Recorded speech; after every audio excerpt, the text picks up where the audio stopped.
The letter arrived on a Tuesday morning, and by noon, Adeline Voss knew her marriage was already over. It was not a letter meant for her. It was an invoice from a wedding caterer, sent to the wrong address by mistake, listing menu choices for a ceremony that would take place in 3 weeks. The groom's name on the paper was her husband's name. The bride's name was not hers. She stood in the kitchen holding the paper for a long time. The kettle behind her began to whistle, then screamed, then went silent because she finally reached back and turned off the stove without looking at it. 12 years of marriage, 12 years of mornings, arguments, quiet dinners, and a house she had helped build from nothing. All of it had been erased by another woman's name printed neatly beside her husband's. She did not cry. She did not throw anything. She folded the invoice in half, then in half again, and placed it under a vase on the table, the way someone might set aside a bill they intended to pay later. Her husband, Edmund Voss, held the title of Duke in a small but respected estate outside a quiet English town. Adeline had been his wife since she was 22 years old. She had planted the roses in the garden herself, using cuttings from her mother's old greenhouse. She had chosen the curtains in the drawing room. She had learned every creak in the floorboards of that house, every draft that came through the east window in winter. None of that mattered anymore. The bride's name, she learned before the day was over, was Sable Kirkwood. Adeline knew the name well. Sable had been a frequent guest at dinners for years, always seated a little too close to Edmund, always laughing a little too easily at his jokes. Adeline had noticed and said nothing because saying something out loud would have made it real. Now it was real, whether she said anything or not. She confronted Edmund that evening in the same drawing room where she had once welcomed his friends and business partners. He did not deny it. He did not even look ashamed. He simply told her that he had waited long enough, that their marriage had produced no children, and that Sable was younger, and that the estate needed an heir. He said it the way a man might explain a decision about crops or livestock: practical, cold, final. Adeline listened without interrupting. When he finished speaking, she asked only one question. "When do I need to leave?" Edmund seemed almost relieved by how calmly she took it. He told her she could stay until the end of the month, that he would arrange a small settlement, and that he hoped they could remain civil for the sake of appearances. She nodded once, turned, and walked out of the room.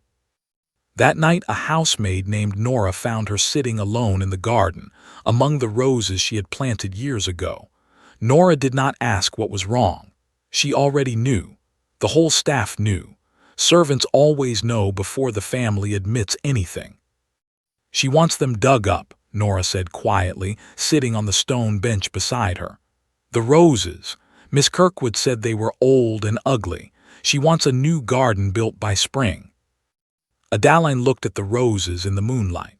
She had grown them from cuttings taken from her mother's greenhouse, the year before her mother passed away. Each bush carried a small piece of a woman who no longer existed anywhere else in the world. "Let her dig them up," Adeline said. Nora glanced at her, surprised by how easily the words came out. There was no anger in Adeline's voice, no sadness either. Just a strange, quiet calm, as if she already knew something Nora didn't. Adeline reached down and touched the dirt near the base of the nearest rose bush. Her fingers found something small and hard buried just beneath the surface. She pulled it free and brushed away the soil. It was a ring. Her grandmother's ring, the one she had buried there years ago during a moment of grief nobody else understood, the same year her mother died. She had forgotten it was even there. She turned it over in her palm.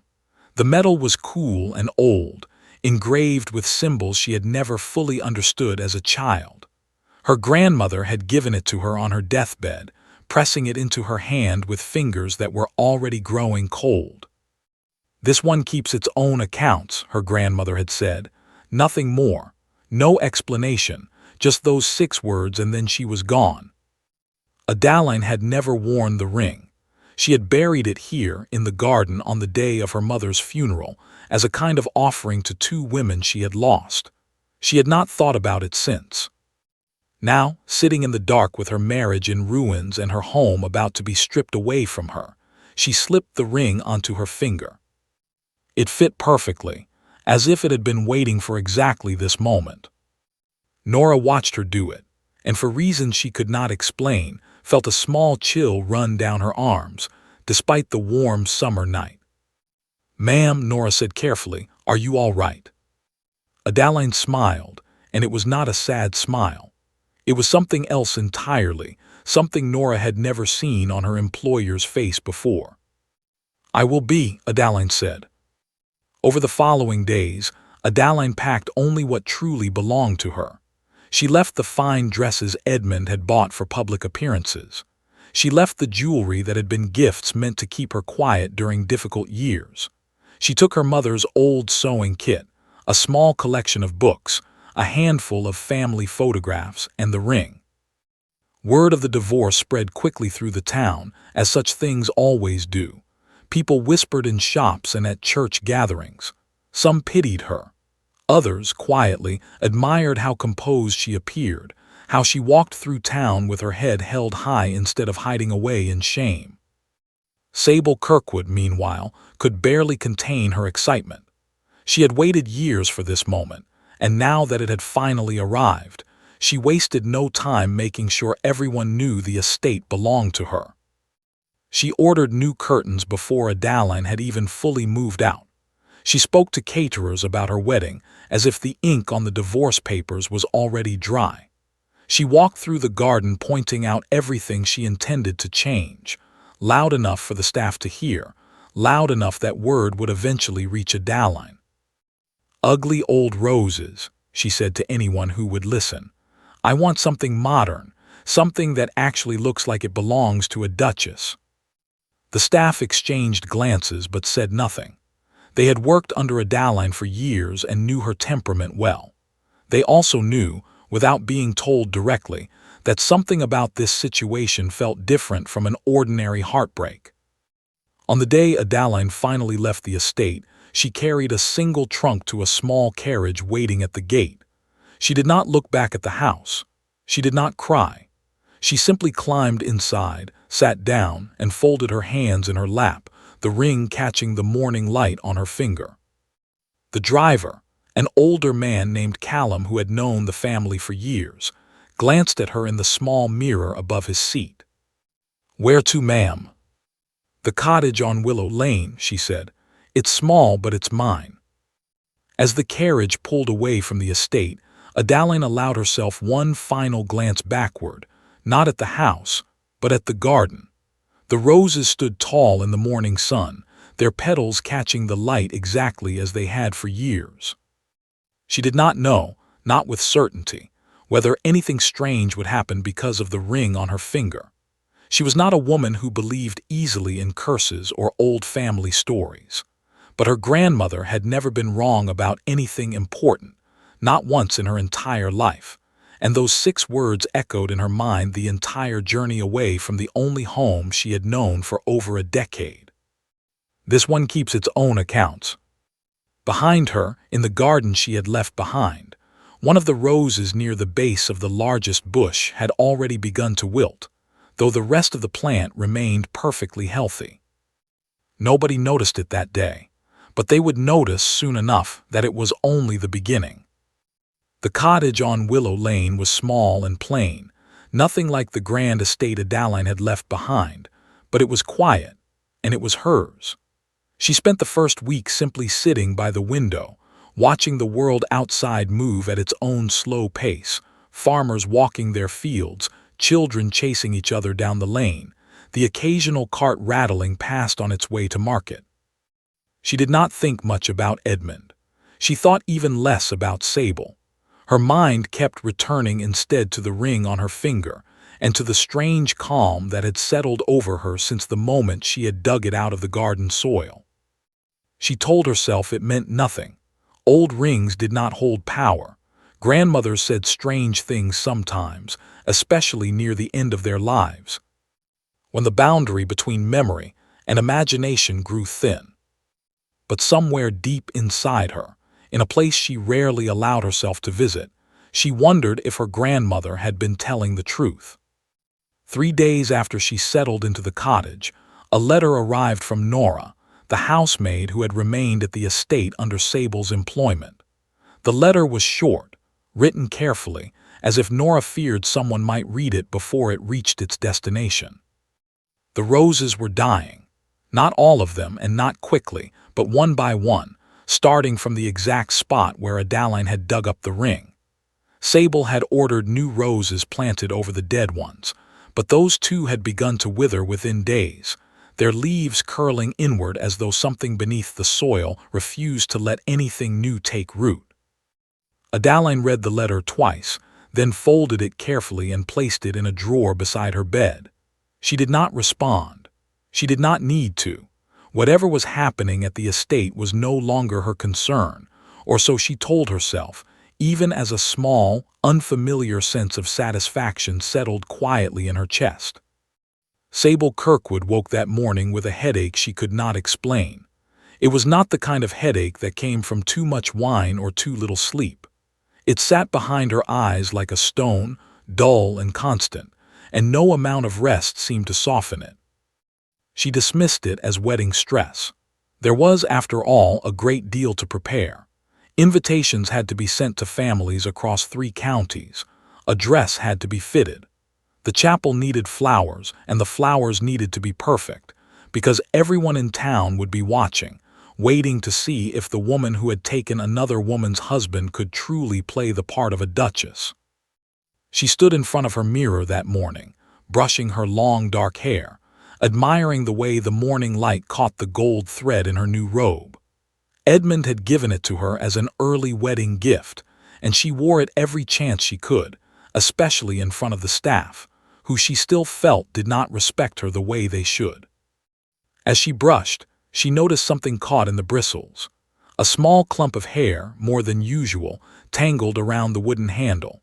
She frowned and pulled it free, tossing it into the small waste bin beside her vanity table without a second thought. The next morning, there was more. By the end of the week, Sable stood in front of her mirror and, for the first time, allowed herself to truly look. There, just above her left temple, was a patch of scalp visible through thinning strands, small but unmistakable, exactly where Adaline had always parted her own hair every single morning for 12 years. Sable told herself it meant nothing. Hair loss happened to many women under stress. She had heard of women losing clumps of hair after difficult events, only for it to grow back within months. She called for the estate's physician, a careful older man named Dr. Whitfield, who examined her scalp with practiced hands and offered no clear explanation. "Stress," he said finally, "can do strange things to the body. I recommend rest and perhaps fewer late nights." Sable nodded, accepted his advice, and dismissed the matter from her mind as best she could. She had a wedding to plan, and she refused to let something as trivial as thinning hair distract her from the life she had worked so hard to secure. The garden, however, was harder to ignore. She had ordered the old roses removed within days of moving into the estate, replacing them with a modern arrangement of imported flowers she had seen in a magazine from the city. The gardeners worked for nearly a week digging out the old bushes, roots and all, clearing the beds completely before planting the new arrangement exactly as she had instructed. Within 10 days, the new flowers began to wilt. At first, Sable blamed the soil. She ordered fresh soil brought in from a nursery 2 towns over, certain that the old dirt had simply been depleted after years of the same plants growing in the same spot. The gardeners replanted everything, carefully following every instruction from the nursery's own specialists. The new flowers wilted again, faster this time. By the 3rd attempt, even the head gardener, a patient man named Silas who had worked the grounds for over 20 years, began to grow uneasy. He had never seen soil behave this way, rejecting healthy plants with no clear cause, no pests, no disease, Nothing that could explain why every single flower planted in that particular bed died within 2 weeks, while the rest of the garden thrived exactly as it always had. Perhaps, Silas suggested carefully one afternoon, we should try a different section of the garden, my lady. Leave this bed to rest for a season. Sable refused. Something about the failure had become personal to her, an obstacle she needed to overcome rather than avoid.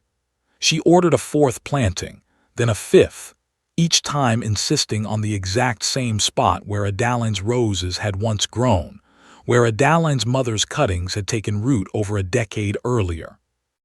Meanwhile, small things throughout the house began to shift in ways nobody could quite explain.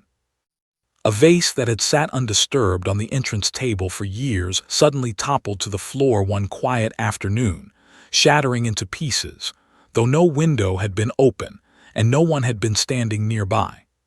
Nora, who witnessed it happen, stood frozen for a long moment before quietly gathering the broken pieces without a word. Edmund, too, began to notice small changes, though he was slower to admit anything was wrong. He found himself standing in doorways some mornings, momentarily uncertain of where he was headed, as though his feet had carried him somewhere out of old habit rather than intention. Twice, he found himself walking toward the east wing of the house, toward the room that had once been Adaline's private study, before catching himself and turning back. He said nothing to Sable about these moments. He told himself they were simply the lingering habits of 12 years of marriage, patterns worn into his daily routine that would fade with time. But the dreams were harder to dismiss. He began dreaming of the garden, night after night, always the same scene. Adaline, standing among the roses in the moonlight, her back turned to him, saying nothing, simply standing there among flowers that refused to die in his dreams the way they did in waking life. He would wake from these dreams with his heart pounding, reaching instinctively for a woman who was no longer there beside him. One night, half asleep, he spoke a name aloud into the darkness of the bedroom. It was not Sable's name. Sable woke immediately, startled by the sound of her own name failing to come from her husband's mouth. She lay still in the darkness, staring at the ceiling, listening to Edmund's breathing slow back into sleep, telling herself she had misheard him, that it had simply been a sound, a mumble, nothing more than the meaningless noise a tired man makes in his sleep. But she had heard it clearly. Adaline, spoken softly, almost tenderly, the way a man speaks a name he has said 10,000 times before. She did not sleep again that night. The following morning, she found herself standing in front of her mirror once more, examining the thinning patch above her temple, now slightly larger than it had been the week before. She touched it gently with trembling fingers, and for the first time since moving into the estate, a small seed of fear took root somewhere deep inside her chest, though she could not yet explain why. She dismissed Dr. Whitfield's advice about rest, and instead threw herself further into wedding preparations, as though enough activity could outrun whatever strange discomfort had begun creeping into her days. She ordered new dresses. She rearranged furniture throughout the house that Adaline had once chosen with careful thought. She insisted the staff address her formally as Lady Kirkwood, even before the wedding had taken place, as if claiming the title early might somehow make her feel more secure in the role. None of it helped. The headaches continued. The hair continued to thin, slowly but steadily, in that same unmistakable shape along her temple. The flowers in that one section of garden continued to die, no matter how many times they were replanted, no matter how many specialists Sable consulted, no matter how much money she spent trying to force life back into soil that seemed determined to remain empty. Word of these strange happenings began to spread among the staff, quietly at first, then less quietly. Servants whispered to each other in the kitchen, in the hallways, in the stables, always careful to lower their voices whenever Sable or Edmund passed nearby. Nobody used the word curse out loud, not directly, not where anyone in the family might hear it, but the word existed anyway. Unspoken, hanging in the air of every room where two or more servants gathered to discuss the strange misfortunes that had begun the very day Adeline Voss left the estate for good. Nora, more than anyone, found herself thinking often of the ring she had seen Adeline pull from beneath the roses that final night in the garden, and the strange calm that had settled over her former mistresses face the moment she slipped it onto her finger. She said nothing to Sable about it. She was not entirely sure what there was to say, or whether saying it would change anything at all. But she began, quietly, to watch the garden a little more closely than before, waiting to see what might die next. Adeline settled into her new life on Willow Lane with a steadiness that surprised even herself. She had expected grief to follow her, heavy and constant, the way it followed most women who lost everything they had built over a decade. Instead, she found something closer to peace, a quiet that felt earned rather than empty. She took in mending work from a small shop in the village, repairing torn lace and hemming dresses for women who had no idea their careful stitches were being sewn by a former Duchess. The shop owner, a warm woman named Iris, never asked questions about Adeline's past, and Adeline never offered any answers. It suited them both. The cottage itself needed constant small repairs, a loose shutter here, a drafty window there, and Adeline found herself learning skills she had never needed during her years at the estate, where servants had always handled such things without her ever having to think twice. She discovered she did not mind the work. There was something satisfying about fixing something with her own two hands and watching it stay fixed. Word of her situation traveled through the village slowly, as such things always did.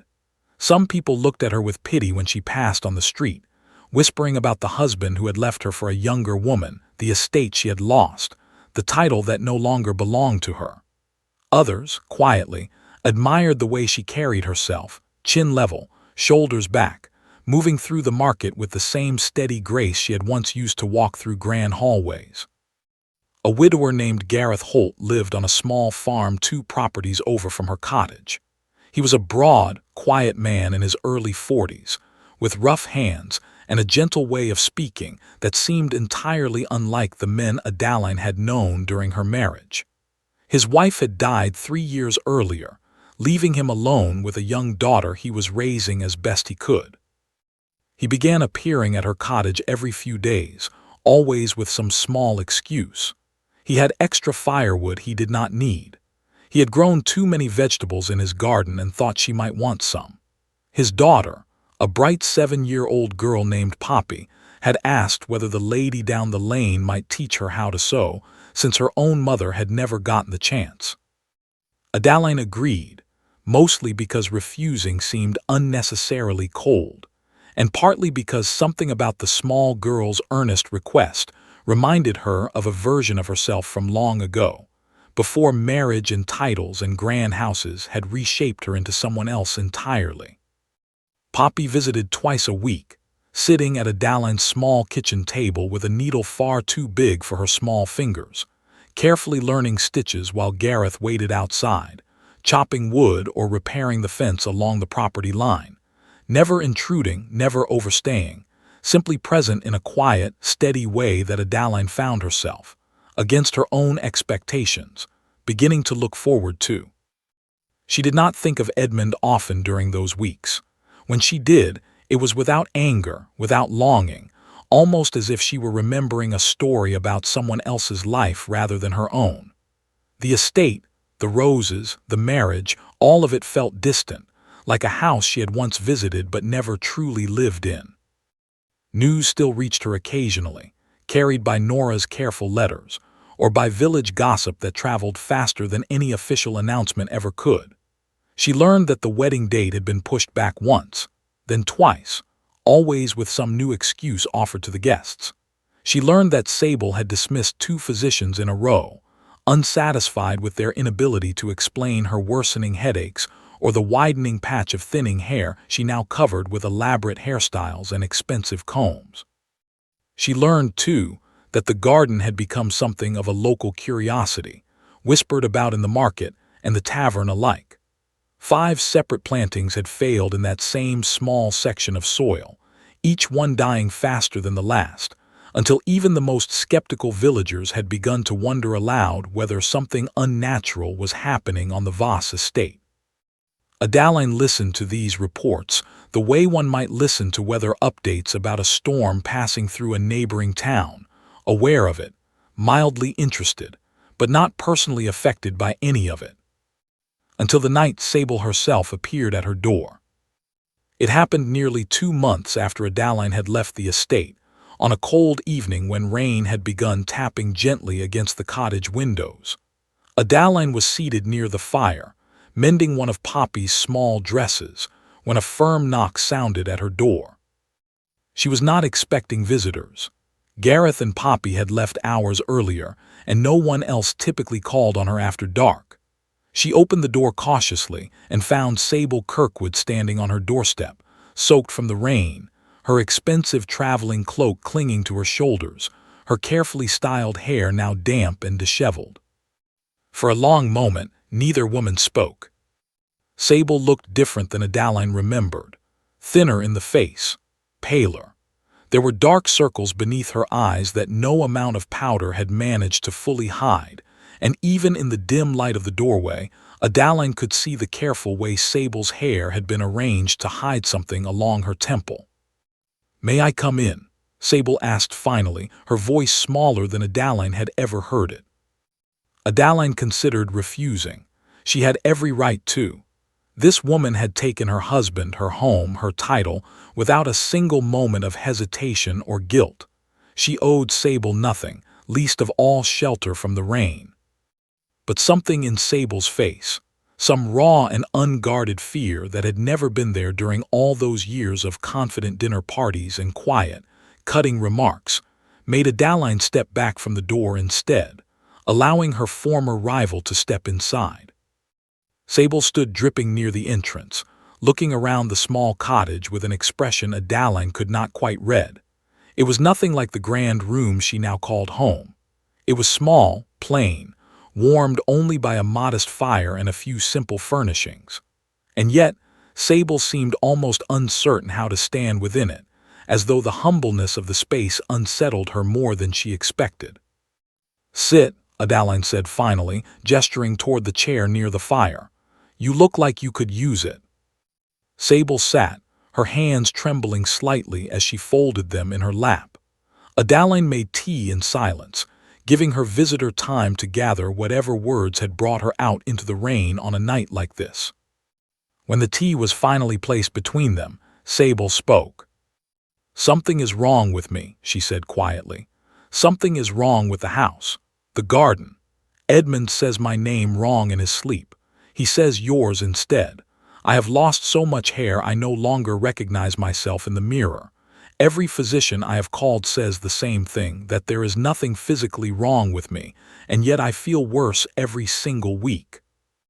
Adaline said nothing, simply watching her former rival with a calm, unreadable expression. "I need to know," Sable continued, her voice cracking slightly, "whether you did something before you left. I need to know if this is somehow because of you." Adaline took a slow sip of her own tea before answering. "What exactly do you think I did?" Sable hesitated, clearly aware of how foolish the words would sound once spoken aloud. "The staff talk about a ring," she said finally. "They say you found something buried in the garden the night before you left. They say you have not been the same since." Adaline turned the ring slowly on her finger, allowing the firelight to catch its old, worn engravings. She had not shown it to anyone since leaving the estate, had not spoken about it to a single soul. And yet somehow, word had traveled anyway, the way word always seemed to travel among people who spent their days watching quietly from the edges of grand households. "This ring," Adaline said, "belonged to my grandmother. She gave it to me before she died. She told me it keeps its own accounts." "What does that mean?" Sable asked, leaning forward slightly, desperate for something, anything that might explain the slow unraveling of her new life. "I don't fully know," Adaline admitted honestly. "I never wore it until the night I left the estate. I buried it in the garden years ago during a moment of grief and forgot about it entirely until I found it again, right before I walked away from everything I had built. Sable's eyes filled with tears she seemed to be fighting hard against. "Please," she said, "whatever this is, whatever is happening, I need it to stop. I will do anything. I will pay you. I will leave the estate if that's what it takes." Adaline studied her for a long moment, watching the desperation in a woman who had once looked at her with nothing but cold satisfaction, who had ordered her roses torn from the ground without a second thought, who had claimed her home and her husband as though Adaline's 12 years of devotion had counted for absolutely nothing at all. "I did not curse you, Sable," Adaline said finally, and it was, strangely, entirely true. "I did not ask for any of this to happen to you. I simply picked up something that already belonged to my family and put it on." "Then why is this happening?" Sable's voice rose slightly, thin and desperate in the quiet cottage. Adaline was silent for a long moment, staring into the fire, choosing her next words carefully. "Perhaps," she said finally, "some things simply know when they have been wronged, whether or not anyone intended for them to notice." Sable stared at her, clearly unsatisfied by an answer that offered no clear solution, no simple remedy she could carry back to the estate and apply like medicine. She had come here hoping for an explanation she could control, a curse she could beg to be lifted, a clear villain she could blame for her unraveling life. Instead, she found only a calm woman by a modest fire, offering no apologies, no confessions, and no promises that anything would change. Sable stood eventually, gathering her damp cloak around her shoulders once more. At the door she paused, turning back toward Adaline with red-rimmed eyes. "I am sorry," she said quietly, "for how it happened, for the roses, for all of it." Adaline studied her for a long moment before responding. "I believe you," she said, "but I don't think that's really what this is about." Sable did not ask what she meant. She simply nodded once, stepped back out into the cold rain, and disappeared down the dark lane toward whatever waited for her back at the estate she had wanted so badly. Adaline closed the door slowly behind her, returning to her seat by the fire. She picked up Poppy's half-finished dress, threading her needle once more, her hands as steady and calm as they had been every single day since she first slipped the old ring onto her finger. Outside, the rain continued to fall, softening the sound of Sable's carriage as it pulled away into the darkness, carrying her back toward a house that no longer felt entirely like her own. The wedding took place 3 weeks later, though it looked nothing like the celebration Sable had imagined when she first set her sights on Edmund Voss and everything his title represented. The chapel was full, but the guests seemed subdued, whispering among themselves rather than offering the warm, easy congratulations Sable had pictured for so many years. She stood at the front of the chapel in a dress that no longer fit her the way it had during the fitting weeks earlier, her frame thinner, her face pale beneath careful layers of powder, her hair arranged in an elaborate style, designed specifically to hide the thinning patch that had grown steadily worse despite every remedy she had tried. Edmund stood beside her, handsome as ever in his formal attire, but distracted in a way that unsettled the guests seated closest to the front. Twice during the ceremony, his eyes drifted toward the chapel doors, as though expecting someone else to walk through them. The vows were spoken. The rings were exchanged. Sable Kirkwood became, officially, the new Duchess Voss, the title she had wanted for so many years finally hers, spoken aloud by the officiant in front of everyone who had ever doubted she would achieve it. She should have felt triumphant. Instead, standing at the altar in a dress that hung slightly loose on her thinning frame, she felt only a hollow unease that no amount of ceremony could fill. The following weeks brought little relief.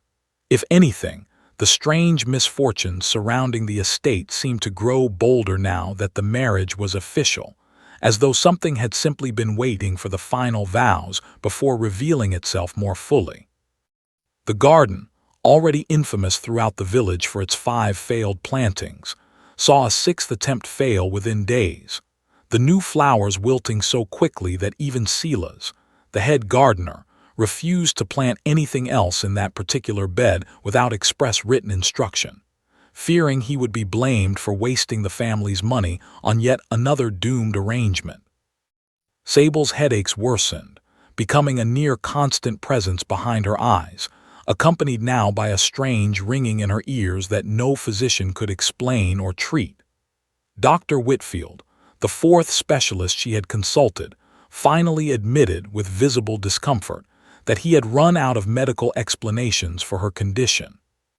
Perhaps, he suggested carefully, choosing his words with obvious hesitation, you should consider a change of environment. Sometimes a household holds difficult memories that affect us more than we realize.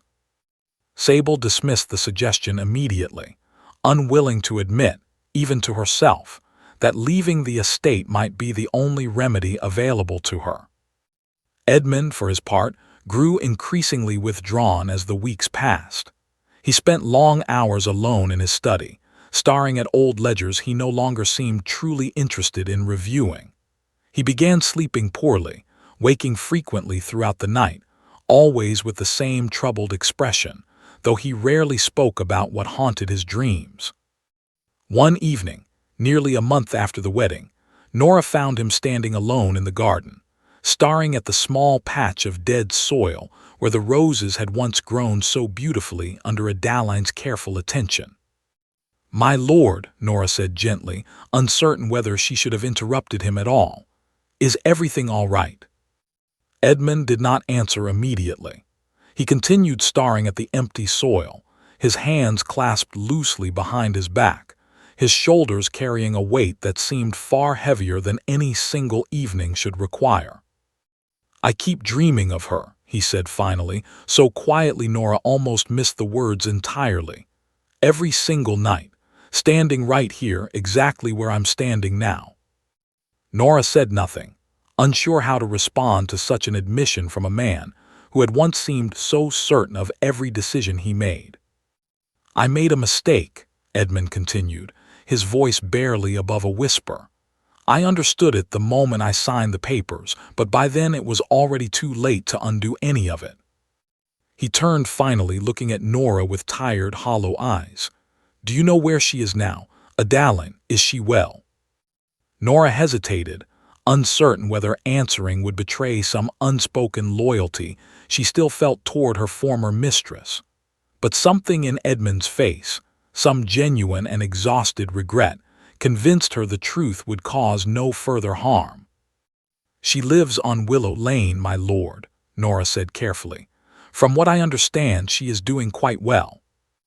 Edmund nodded slowly, saying nothing further, simply turning back to stare at the dead patch of soil once more, as though searching within it for some answer that continued to elude him. Meanwhile, at the cottage on Willow Lane, Adaline's life continued its steady, quiet rhythm, entirely undisturbed by the chaos unfolding back at the estate she had once called home. Poppy's sewing lessons had progressed well enough that the young girl could now stitch a simple hem entirely on her own, proudly showing off her work to anyone willing to admire it. Gareth continued his quiet, steady visits, never pushing for more than Adeline seemed ready to offer, content simply to share small moments of ordinary life with her. One afternoon, nearly 2 months after Sable's rain-soaked visit to her cottage, Adeline received an unexpected letter, this one carrying Edmund's own handwriting across the envelope rather than Nora's careful script. She stared at the letter for a long moment before opening it, uncertain what she expected to find inside. The letter was brief, formal in its opening lines, but growing increasingly personal as it continued. Edmund wrote of regret, of mistakes made too quickly and understood too late, of nights spent staring at a garden that refused to grow anything in the exact spot where her roses had once flourished. He did not ask her to return. He did not attempt to explain away what he had done. He simply acknowledged, plainly and without excuse, that he had wronged her deeply, and that no amount of wealth or title had managed to fill the space her absence had left behind in his life. Adaline read the letter twice before folding it carefully and setting it aside on her small kitchen table. She did not feel triumphant reading his words, nor did she feel any renewed longing to return to the life she had left behind. Instead, she felt something closer to quiet closure, a final page turning on a chapter of her life that no longer held any real power over her. That evening, as she sat by the fire with Poppy's latest sewing project spread across her lap, Gareth arrived earlier than usual, a small bundle of wildflowers in his rough, weathered hands. "Thought you might like these," he said, somewhat awkwardly, setting them on the table beside her. "They grow along the eastern fence line this time of year. Always thought they were rather pretty." Adaline smiled, genuinely, in a way she realized she had not smiled in quite some time. "They are lovely, Gareth, thank you." He lingered a moment longer than usual before finally speaking again, his voice quieter, more careful than his usual easy manner. "I know things have been difficult for you, Adaline. I don't wish to overstep, but I would very much like it if you were willing to spend more time together, not just for Poppy's sake." Adaline studied him for a long moment. This simple, honest man who had never once asked her about titles or estates or the grand life she had left behind, who had shown her nothing but quiet, steady kindness since the moment she arrived in this small cottage, with nothing but a single trunk and her grandmother's old ring. "I would like that too," she said finally, and meant every word of it. Word of Edmund's letter, and of the strange, growing bond between Adaline and the quiet widower down the lane, eventually reached the estate, carried along the same invisible network of village gossip that had carried every other piece of news throughout this entire ordeal. Sable, upon hearing it, felt something twist sharply in her chest, though she could not fully explain why the news of Adaline's happiness affected her so deeply, given everything else she already had to worry about. She stood once more before her bedroom mirror that evening, examining the ever-widening patch of thinning hair she could no longer fully hide beneath even her most elaborate styling. Her reflection looked tired, older than her actual years, worn down by months of headaches and ringing ears and a garden that refused, again and again, to grow anything where Adaline's roses had once bloomed. For the first time since arriving at the estate, Sable allowed herself to fully consider a thought she had been avoiding for weeks. Perhaps some things, once taken from someone who never truly agreed to let them go, simply refused to settle comfortably into new hands, no matter how badly those hands wanted to hold them. Winter arrived early that year, bringing frost to the fields around Willow Lane and a heavier stillness to the halls of the Voss estate. Sable had not left her bedroom in 3 days, unable to summon the energy required to face another physician, another failed remedy, another mirror showing her a face she barely recognized anymore.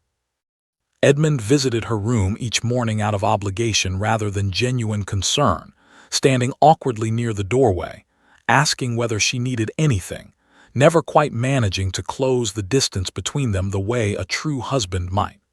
Sable noticed the distance. She had noticed it for weeks now, ever since the wedding, growing wider with each passing day, though neither of them spoke of it directly. On the 4th morning, Sable finally rose from her bed, dressed herself without assistance, and made a decision she had been circling for weeks without allowing herself to fully commit to it. She called for a carriage and told the driver, a young man who had replaced Callum after his retirement earlier that autumn, to take her once more to the cottage on Willow Lane. This time, she did not arrive soaked from rain, nor desperate in the middle of the night. She arrived in daylight, calm and composed as she could manage, though the thinness of her frame and the pallor of her skin told a different story to anyone who looked closely enough. Adaline answered the door herself, unsurprised to find Sable standing there once more, though this visit carried a different weight than the last. "May I speak with you?" Sable said, "one final time." Adaline stepped aside, allowing her inside once more. The cottage looked different than it had during Sable's last visit, warmer somehow, with small touches that suggested a life being actively lived rather than merely endured. A child's half-finished sewing project sat folded neatly on a side table. A pair of work gloves, clearly not Adaline's own, rested near the door.